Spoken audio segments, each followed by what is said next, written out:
Hi, good afternoon. You know what it is? It's business time. You understand what I'm saying?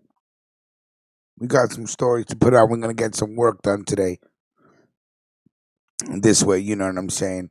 Anyway, we get some business done. Feel good. I'm feeling really nice right now. I don't even know what I rolled. I think I rolled ice cream cake with OG Kush resin, and it got me feeling lovely right now. Now, why do you see mob snitches banner on the screen? That's because this next article is about a snitch. And I think now when we do articles that have to do with the snitches, we're going to use the mob snitches banner. So salute to Vic Vega for the banner. And if anybody needs a banner, man, check out my boy Vic Vega, man. He gets the job done. You understand what I'm saying? Let's get right down to business.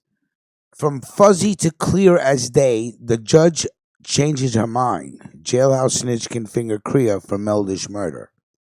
The judge in the Michael Meldish murder trial, who last month described a taped discussion between a mobster and a FBI snitch about the killing as fuzzy, has now decided it clearly paves the way to allow the feds to use a jailhouse informer to link Lucchese underboss Steven Crea to the slaying. The ruling by Judge Kathy Cibella, and we have been talking about the disgracia judge for months now, comes as prosecutors prepare to call their controversial key witness, a serial bank robber named David Evangelista, to the stand.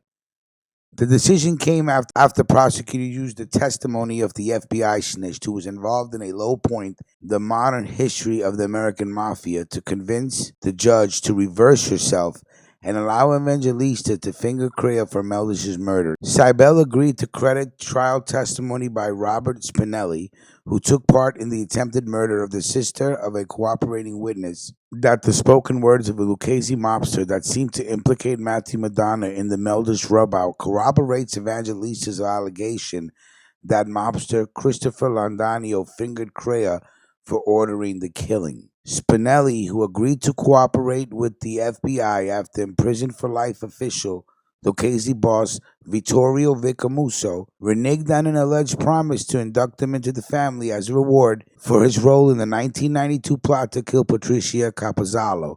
Tape recorded more than 100 conversations, disgracia, between 2012 and 2017 for the FBI, according to court records. The talk tape at issue took place on August 18, 2014, between Spinelli and mobster Joseph Joey Glasses Datello.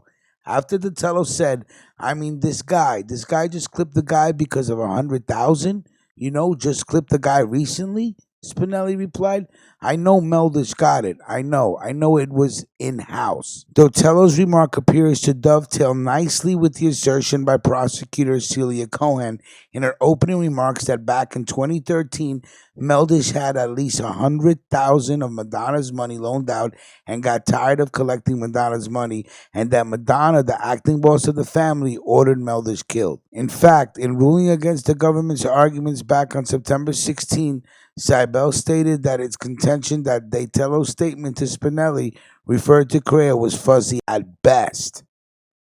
But in a Saturday filing, the government argued that there was nothing fuzzy about the testimony by cooperating witness Spinelli, who testified at the trial last week.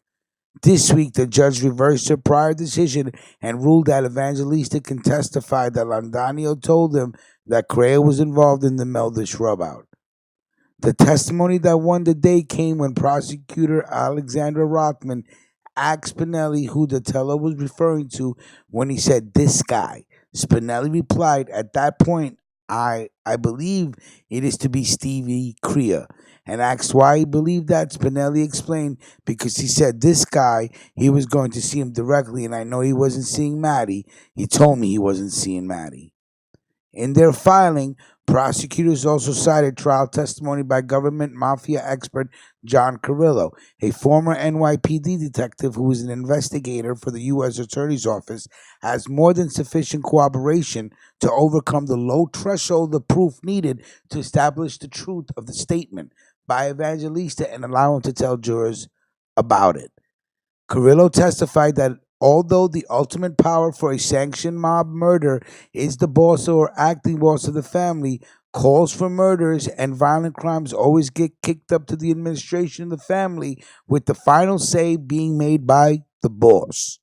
Most directly on point, the prosecutors wrote, when asked if he had ever heard of any murder that was sanctioned by the boss that did not involve the administration, or any murder ordered by the boss where the underboss was not also involved, Special Agent Carillo unequivocally responded, no. Crea attorney Anthony DiPietro stated that prosecutors knew in September what Spinelli and Carillo would state at trial. He asked Seibel to reject the government's absurdly late motion that came on Saturday night while the Yankees were losing. DiPietro argued that Crea had relied on your Honor's ruling and would be unfairly prejudiced by having to contest an essentially new allegation on such short notice. Initially, prosecutors stated they expected to call Evangelista next month, but now he's expected to testify this week, possibly today. Sammy the Bull Gravano, the key government witness against the late mafia boss John Gotti, seemed to disagree with Carillo's opinion in an affidavit he submitted recently to support Gambino consigliere Frankie Locascio's claim that he was wrongly convicted of the murder of mobster Louis DeBono in 1992. Clearly, Gotti, as boss of the family, had the sole authority to make the decision to kill DeBono.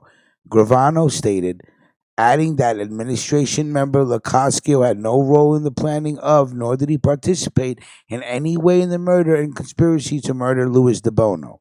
So this is not good, man. Not good at all. They're gonna take a jailhouse snitch's word. Um, and that just proves to you how desperate the government is. They got no real hardcore evidence. So I hope the jury sees that one, Robert Spinelli is a rat. David Evangelista is a rat. David Evangelista has fucking mental problems. All right? That's first of all.